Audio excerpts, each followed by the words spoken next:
अस्सलाम वालेकुम वरहमतुल्लाहि वबरकातुहू। गाइस, हम उम्मीद करते हैं कि आप खैर आफियत से होंगे।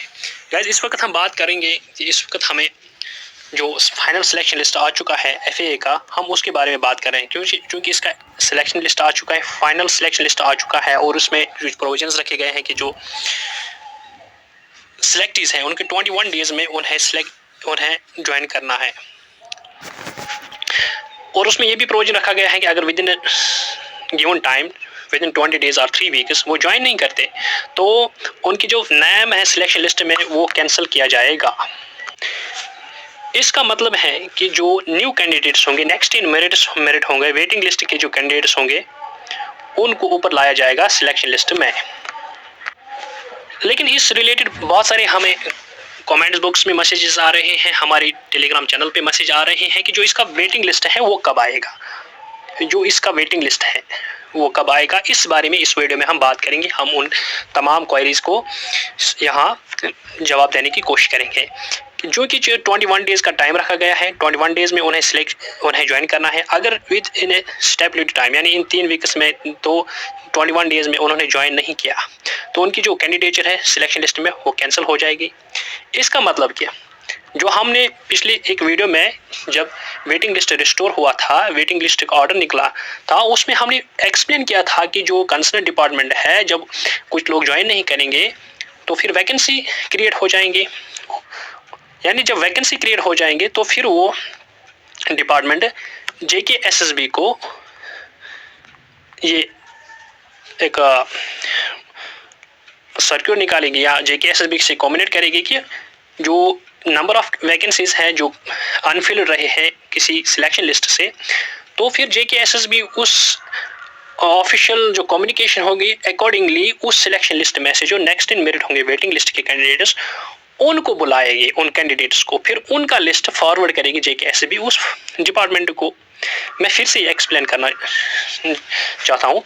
कि अगर किसी डिपार्टमेंट ने जो फॉरवर्ड SSB ने उन्हें सिलेक्शन लिस्ट किया है, अब उस डिपार्टमेंट में उन बच्चों को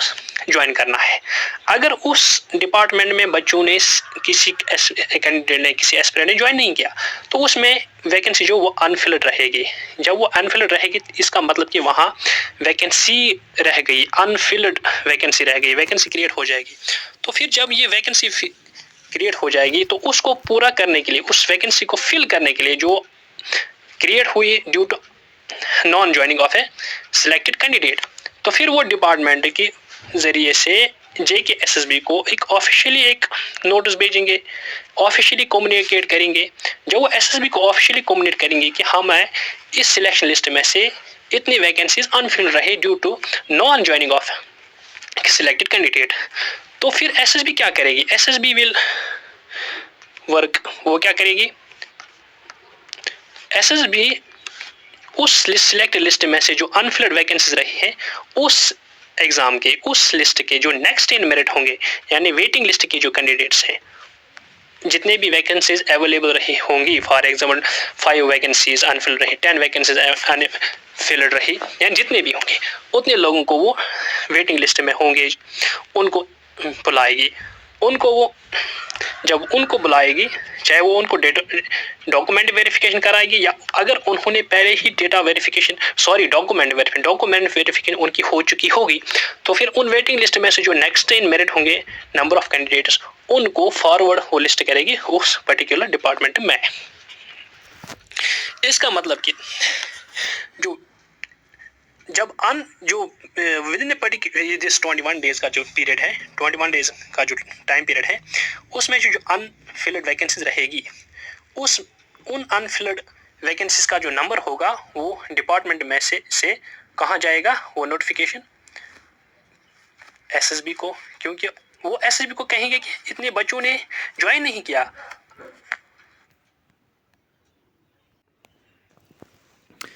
यानी कि जब वो डिपार्टमेंट, पर्टिकुलर डिपार्टमेंट जो भी हो, जब वो ऑफिशियली कम्युनिकेट करेंगे JKSSB को कि हमें इतने वैकेंसीज रहेंगे, फिर SSB को वो वेटिंग लिस्ट में से जितने भी कैंडिडेट्स हैं उनको बुलाना होगा। इसका मतलब ये है कि हाँ, क्योंकि बच्चे हमें ये पूछ रहे हैं कि ये क्वेश्चंस कर रहे हैं, ये क्वेरीज कर रहे हैं कि वेटिंग लिस्ट जो FA का है वो कितने लोगों का आएगा। मैं अब इस सवाल का जवाब यहाँ आ रहा है जो मैंने एक्सप्लेन किया, यानी कि जितनी वैकेंसीज रही है उतने ही बच्चों को वेटिंग लिस्ट के में से ऊपर लाया जाएगा, क्योंकि अभी इसका ऑफिशियली ये आज तक अभी तक वेटिंग लिस्ट ओपन नहीं हुआ है, डिक्लेयर नहीं हुआ, अनाउंस नहीं हुआ है। लेकिन जितनी वैकेंसीज रहेगी अनफिल्ड, उतने ही कैंडिडेट्स को जो नेक्स्ट इन मेरिट होंगे JKSSB उन्हें बुलाएगी, चाहे उन्हें वो डॉक्यूमेंट वेरिफिकेशन के बुलाना होगा अगर उन्होंने अभी डॉक्यूमेंट वेरिफिकेशन नहीं की होगी, या उन्हें डॉक्यूमेंट वेरिफिकेशन अगर उनकी हुई होगी, जो जब JKSSB ने डॉक्यूमेंट वेरिफिकेशन के लिए लिस्ट निकाला था, अगर उनमें से उनकी डॉक्यूमेंट वेरिफिकेशन हो चुकी होगी, तो फिर जो ये नेक्स्ट इन मेरिट वाले कैंडिडेट होंगे उस में से जो कैंडिडेट होंगे, जितनी वैकेंसीज अनफिल्ड रहेगी उतनी ही लोगों को उस लिस्ट में से बुलाएगी, और उस लिस्ट को JKSSB फिर उस पर्टिकुलर डिपार्टमेंट, चूँकि ये फाइनेंस डिपार्टमेंट का है, finance account assistant finance department को उतने ही कैंडिडेट्स का लिस्ट भेजेगी। मतलब कि मुझे जिस तरीके से सवाल है मैं उसी तरीके से जवाब देना चाहता हूँ कि उतने ही कैंडिडेट्स को जो नेक्स्ट इन मेरिट होंगे JKSSB बुलाएगी। जितनी वैकेंसीज अनफिल्ड रहेगी, यानी जितनी वैकेंसीज रहेगी unfilled due to non joining of a candidates, उतनी ही जो वेटिंग लिस्ट होंगे या जो नेक्स्ट इन मेरिट कैंडिडेट्स होंगे मेरिट लिस्ट के, उतनी ही बच्चों को, उतनी ही कैंडिडेट्स को JKSSB कॉल करेगी, उतनी ही कैंडिडेट एस्पिरेंट्स का JKSSB लिस्ट निकालेगी। अगर उनकी डेटा वेरिफिकेशन ऑलरेडी हो चुकी होगी, जिस लिस्ट में डॉक्यूमेंट वेरिफिकेशन की जो नोटिफिकेशन निकली थी, अगर उसमें से उनकी डॉक्यूमेंट वेरिफिकेशन नहीं हो चुकी होगी, तो फिर डॉक्यूमेंट वेरिफिकेशन की उनकी होगी, फिर JKSSB उन कैंडिडेट्स का जो लिस्ट वो सबमिट करेगी, फॉरवर्ड करेगी फाइनेंस डिपार्टमेंट को, क्योंकि फाइनेंस डिपार्टमेंट के ही पोस्ट्स ये थे जिनको फिल JKSSB ने करनी थी। क्योंकि इसका अभी वेटिंग लिस्ट का ऑर्डर इशू नहीं हुआ है, इसका हरगिज़ ये मतलब नहीं है कि किसी को बुलाया नहीं जाएगा अगर वैकेंसी अनफिल्ड रहेगी, क्योंकि जिसका गवर्नमेंट ने जो ऑर्डर निकाला है वेटिंग लिस्ट के रिगार्डिंग, क्योंकि अब वेटिंग लिस्ट भी आएगा, इसका मतलब अगर जो भी वैकेंसी अनफिल्ड रहेगी वो पूरे हो जाएंगे उन कैंडिडेट से जो नेक्स्ट इन मेरिट होंगे इस मेरिट लिस्ट के, यानी जो भी नेक्स्ट इन मेरिट होंगे उनको बुलाया जाएगा इफ़ वैकेंसीज रिमेन अनफिल्ड। अब हम उम्मीद करते हैं कि आपको हमारी ये वीडियो पसंद आई होगी, और जिस तरीके से आपके